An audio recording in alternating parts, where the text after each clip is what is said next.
I'm so glad that Dr. Ismail Patel came to the stage to speak before me, because I was watching the honorable members come to the stage, and all of them climbed up from here. And I was thinking, oh gosh, I'm not going to do that. And so I was very relieved when Dr. Patel went to that little board. So thank you very much. Of course, I was going to order the young men here to stand and help me up anyway, but I'm so glad you showed the way. So unlike the honorable members, I like preparing. So allow me to begin by recognizing the honorable members of Parliament who are present here this evening, the leadership and members of Friends of Al-Aqsa, distinguished guests, ladies and gentlemen, and of course my dear in-laws, the Pandor family from Gloucester and Leicester. I have to recognize them. So to all of you present here, Assalamu alaikum wa rahmatullahi wa barakatuh. What a great pleasure and honor it is to be present with you today. I wish to begin by thanking our hosts, the Friends of Al-Aqsa, for allowing me to speak to you today. I've realized recently that it is no longer an easy matter to be a guest speaker. Careful thought must be given to the speaker's focus, the current national and global politics, and the disruptive likelihood of her contribution. This is a strange condition for guest speeches in democratic states worldwide and confirms a strong political impulse to control freedom of thought and thus to strangle the very essence of the meaning of democracy and free expression. When my country, South Africa, embraced democracy with the early ending of apartheid dominance in 1994, one of the matters for celebration was the affirmation of freedom of expression and of association in our constitution. None could imagine in that euphoric period that any person could be summoned to Parliament to explain public protests or be ordered on what should be thought or supported.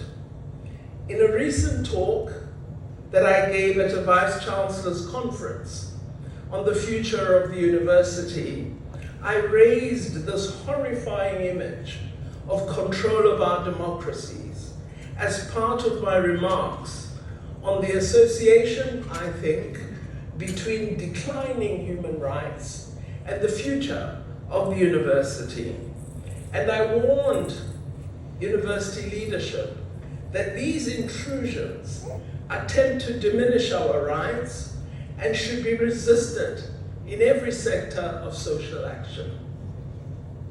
My talk's focus then was the ongoing conflict between Israel and Palestine and the genocidal harm to Palestinians that is underway in that conflict.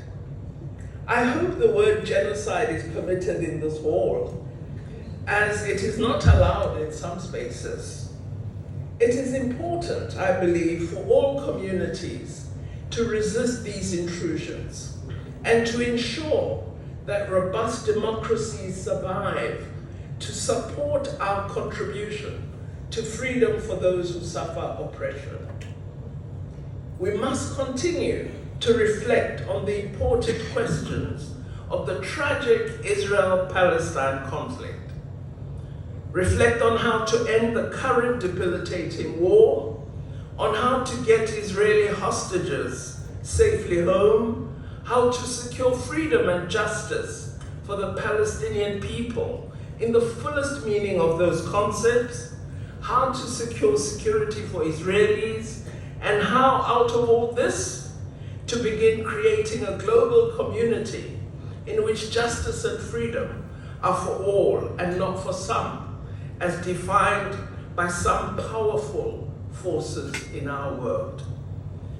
There is no doubt in my mind that already many in our different communities and countries reflect on these questions consistently. And so I'm able to safely assume that these issues are not easy to theorize, to debate, to reach agreement on.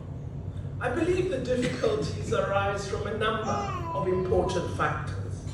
Firstly, the geopolitical environment of the past decade has created extremely negative conditions for all of us. And we've seen a world directed more toward negative intentions than the quasi-positive intentions that existed prior to this last decade. Secondly, there has been an increasing resort to arms for resolution of conflict. This began with the Iraq War, as the Honourable Member pointed out, and has continued unabated, infecting all contexts of difference. The result has been an increased proliferation of sophisticated weapons in the hands of fringe groups, ethnic factions, and some formal national forces. Third, unabashed involvement of powerful economies in conflicts in developing countries, thus polarizing nations that are still in formation and creating levels of instability that support the plunder of our natural resources.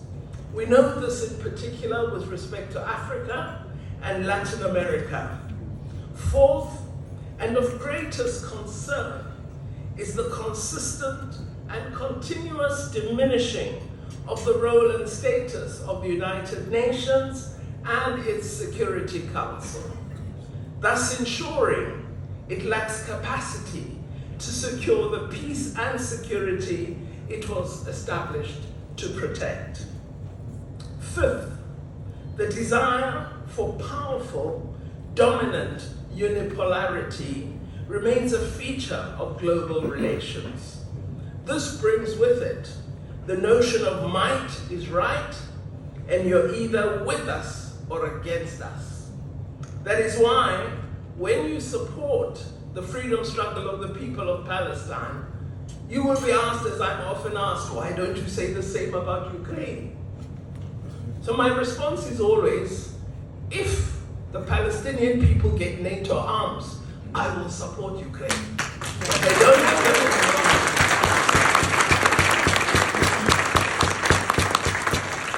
The sixth element is the inadequate progress with economic development of many countries of the South. This means that the world does not have an effective or meaningful counterweight to the overbearing dominance of the North.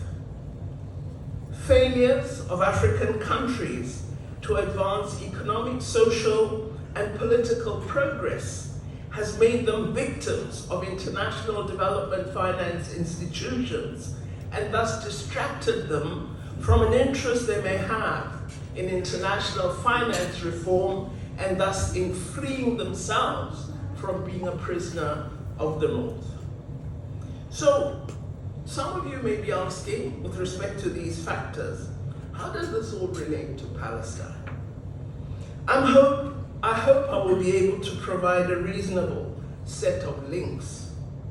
Current media on the fight for freedom and sovereignty in Palestine tends to suggest that this striving began on October 7, 2023.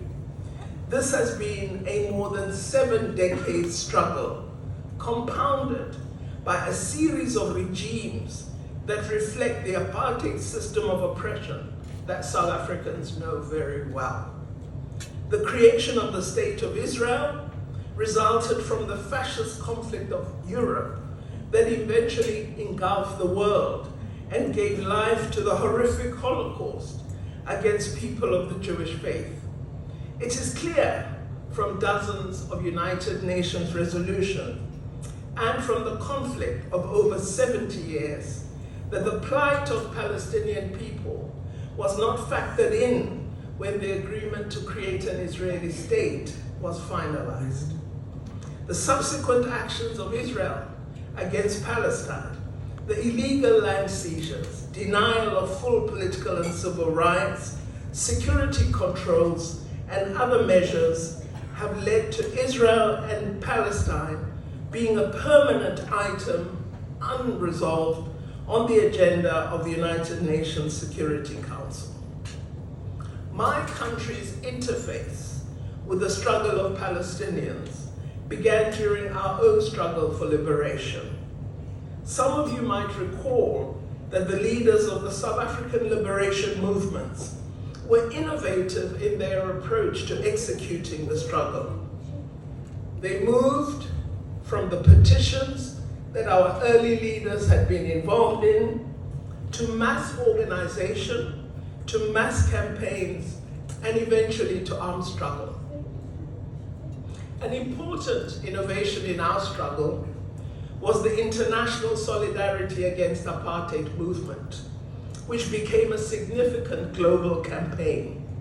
Essentially, international solidarity against apartheid came to mean trying to unite the world against apartheid oppression. And we succeeded in achieving that. And we need to achieve it for the people of Palestine.